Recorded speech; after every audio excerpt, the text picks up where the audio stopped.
বাংলাদেশের পাশে জন্ম নিতে যাচ্ছে আরও একটি স্বাধীন রাষ্ট্র, যে কোনো সময় আত্মপ্রকাশ ঘটতে পারে দেশটির। প্রায় ১.৫ দশক আগে আরাকান আর্মি তৈরি হয়। রাখাইন রাজ্যকে ঘিরে ইতোমধ্যে উত্তেজনা দেখা দিয়েছে। সরকারি বাহিনীকে রীতিমতো পরাজিত করে তারা পুরো অঞ্চল দখল নিয়েছে। সর্বশেষ মংডু দখল করার মধ্য দিয়ে তারা মিয়ানমার সেনাবাহিনীকে বৃদ্ধা আঙ্গুল দেখিয়েছে। খুব দ্রুত হয়তো আত্মপ্রকাশ হতে যাচ্ছে কক্সবাজারের পাশে নতুন একটি দেশ আরাকান রাজ্য। ইতোমধ্যে ভারত চীনের মতো দেশগুলো যোগাযোগ শুরু করেছে আরাকান আর্মির সাথে।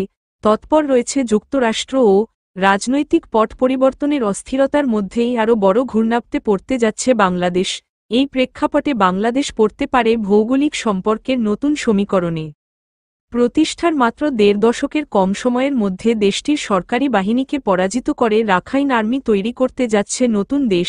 আন্তর্জাতিক বিশ্লেষকরা বলছেন, যে কোনো সময় স্বাধীনতার ঘোষণা দিতে পারে রাখাইন আর্মি।